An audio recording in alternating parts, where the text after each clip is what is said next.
Hello नमस्कार दोस्तों। GS सर्वित IAS academy में आपका स्वागत है। आज आप देखेंगे महत्वपूर्ण संविधान में जो अनुसूचियां रहती हैं उनको आज हम देखेंगे। इसमें जब हमारा संविधान बना था पहले 8 अनुसूची जोड़ी गई थी और अब कितनी है, 12 है। तो इनको हम ट्रिक के साथ याद करेंगे और आप वीडियो ज़रूर अंतिम तक देखना और आपको ट्रिक से ये याद होगी कि नहीं हमें ज़रूर कमेंट में बताना। ठीक है, चलते हैं। चलिए पहली अनुसूची पे चलते हैं। प्रथम अनुसूची में अगर आप देखेंगे राज्यों के नाम एवं उनके राज्य क्षेत्र, संघ राज्य क्षेत्र के नाम और उसकी सीमाएं दी गई हैं। इसमें कितने राज्य आते हैं आपके? वर्तमान में हमारे 28 राज्य और 8 केंद्र शासित प्रदेश हैं। तो वो कौन सी अनुसूची में आएंगे? पहली में आएंगे। आप जानते होंगे हमारा जो भारत है वो 28 राज्यों और 8 केंद्र शासित प्रदेशों से मिलकर के बना है। तो हम सबसे पहले किसके बारे में सोचेंगे? भारत के बारे में। और भारत कौन सी अनुसूची में आएगा? प्रथम, अर्थात राज्यों का संघ और उसके नाम, क्षेत्र। ओके। दूसरी अनुसूची में देश को चलाने के लिए कोई ना कोई व्यक्ति तो चाहिएगा। तो सबसे जो बड़े उच्च पद हैं उनके सबके वेतन, भत्ते और पेंशन कौन सी अनुसूची में आएगा? दूसरी में आएगा। जैसे राज्यपाल, लोकसभा अध्यक्ष, उपाध्यक्ष, सुप्रीम कोर्ट, हाई कोर्ट एवं अन्य न्यायाधीश, सीएजी आदि, इनके सबके जो वेतन भत्ते आएंगे वो कौन सी अनुसूची में आएगा? दूसरी अनुसूची में आएगा। फिर तीसरी अनुसूची की बात करते हैं। तो जो हमने वेतन भत्ते दिए थे उसके लिए हम क्या खिलवाएंगे? उनसे शपथ खिलवाएंगे। तो तीसरी अनुसूची में क्या आएगी? उनकी शपथ आएगी। ठीक है। फिर आते हैं चौथी अनुसूची में। देखो चौथी, और सीट में कितने पैर होते हैं? हमारे 4 ही होते हैं। तो इन सीटों का आवंटन कौन से सभा में होगा? राज्यसभा में। तो राज्यसभा में सीटों का आवंटन याद हो गया। चौथी में क्या है? राज्यसभा में सीटों का आवंटन। नेक्स्ट चलते हैं पांचवी अनुसूची। पांचवी अनुसूची को आप देखेंगे तो हमारा जो हाथ है उसमें 5 फिंगर होती है। क्या वो समान होती है? नहीं। तो आप भी देखेंगे हमें भी जो कैटेगरी वाइज हमारा होता है जनरल, ओबीसी, एससी और एसटी। अगर आप देखेंगे इसमें जो एससी और एसटी है उनके प्रशासन तथा नियंत्रण से जो जुड़े प्रावधान हैं वो कौन सी अनुसूची में आएंगे? पांचवी अनुसूची में आएंगे। फिर आता है आपका छठी अनुसूची। देखो 6 से छठी में क्या लेकर के जाओगे आप? पूर्वोत्तर राज्यों में एटीएम। क्या लेकर के जाना है? एटीएम। अर्थात A for Assam, T for Tripura, M for Meghalaya और एम फॉर मिजोरम। तो ये 4 राज्यों के एसटी क्षेत्रों के प्रशासन के बारे में जो उपबंध दिए गए हैं वो कौन सी अनुसूची में दिए गए हैं? छठी अनुसूची में दिए गए हैं। फिर चलते हैं आपकी 7वीं। जब बच्चा बड़ा हो जाता है तो उसे 7वीं कक्षा में रखते हैं। तो फिर कहते हैं, उसे क्या कहेंगे कि बच्चे पढ़ ले कितनी सूची? 3 सूची पढ़ ले। कितनी? 3। पहली कौन सी है? संघ सूची। और दूसरी कौन सी है? राज्य सूची। और तीसरी कौन सी है? समवर्ती सूची।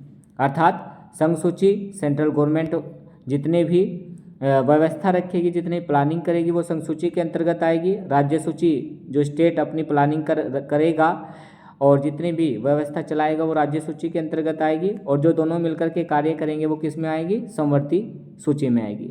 ठीक है। फिर चलते हैं 8वीं अनुसूची। 8वीं अनुसूची में वर्तमान में कितनी भाषाएं हैं? राष्ट्रभाषाएं हमारी 22। अगर आप देखेंगे जब संविधान बना था पहले कितनी भाषाएं थी? 14 थी। इसका हमने आगे ट्रिक बनाई हुई है, वो आपको आगे दिखाएंगे। खैर, जब हमारा संविधान बना था तब हमारी 8 ही अनुसूची रखी गई थी। उसके बाद ये जो बाद की है ये 4 बाद में जोड़ी गई थी। 9वीं अनुसूची को देखते हैं। नए से 9वीं और नए से नवी भूमि प्रशासन व्यवस्था। ऐसे आप याद रख लेंगे, नवी भूमि प्रशासन जो व्यवस्था है वो कौन सी अनुसूची में आएगा? 9वीं में। इसके साथ ही आप इसे ठंडा बस्ता भी कहते हैं। क्या कहते हैं आप इसको? ठंडा बस्ता भी कहते हैं।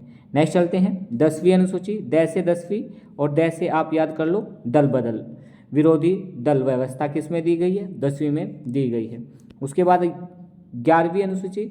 11 से 11वीं और ग से आपकी ग्राम पंचायत व्यवस्था। तो ग्राम पंचायत व्यवस्था कौन सी अनुसूची में है? 11वीं में। नेक्स्ट चलते हैं, बच गए कौन? अब शहरी क्षेत्र बच गए। तो इसमें जो नगर पालिका व्यवस्था है वो कौन सी अनुसूची में है? 12वीं अनुसूची में है। जब आप 11वीं अनुसूची को देखते हैं तो ग्राम पंचायत व्यवस्था में कितने विषय रखे गए हैं? तो याद रखेंगे 29 विषय रखे गए हैं। और आप नगर पालिका की जब बात करते हो तो उसमें कितने विषय रखे गए हैं? 18 विषय रखे गए हैं। ये भी क्वेश्चन बार बार पूछा जाता है। चलते हैं कब कब ये जोड़ी गई है। तो देखिए 9वीं अनुसूची कब जोड़ी गई, कौन से संविधान संशोधन द्वारा जोड़ी गई, पहले संविधान संशोधन अधिनियम 1951 द्वारा इसको जोड़ा गया था। तो 9वीं कब जोड़ी गई, पहले संविधान संशोधन अधिनियम 1951 द्वारा।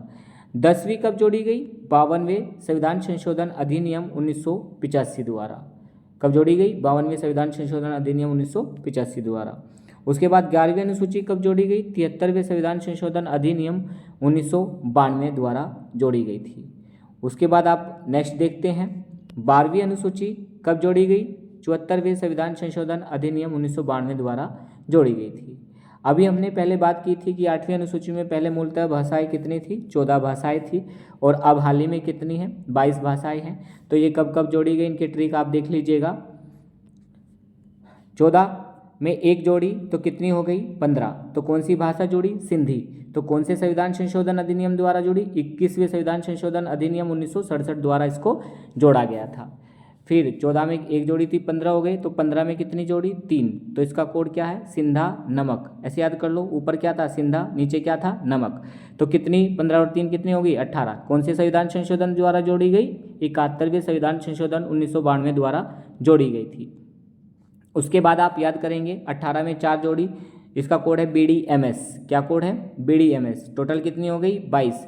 तो कौन से संविधान संशोधन द्वारा जोड़ी गई, 92वें संविधान संशोधन अधिनियम 2003 द्वारा जोड़ी गई। देखो मैं याद कराता हूँ आपको, इसका ये पूरा कोड है सिंधा नमक BDMS। तो जो सिंधी भाषा जोड़ी गई थी ये कौन सी भाषा थी, 15। और न से कौन सी बनी थी, न से नेपाली, मैं से मणिपुरी, और कैसे क्या बनी थी, कोंकणी। तो ये कौन से संविधान संशोधन द्वारा जोड़ी गई, अगर आप देखेंगे ये 71वें संविधान संशोधन द्वारा जोड़ी गई।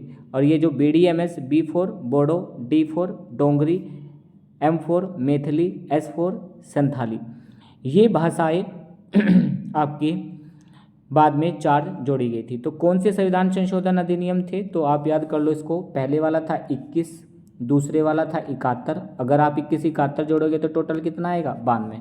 तो ये तीनों संविधान संशोधन थे। अगर आप इन्हें ट्रिक से याद करना चाहोगे तो 21 71 92, 21 71 कितने होते हैं, 92 होते हैं।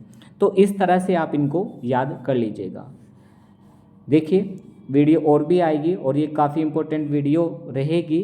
और आपको ये वीडियो कैसी लगी आप बताना कमेंट में ज़रूर, और ऐसी ही वीडियो आपकी आती रहेगी। धन्यवाद।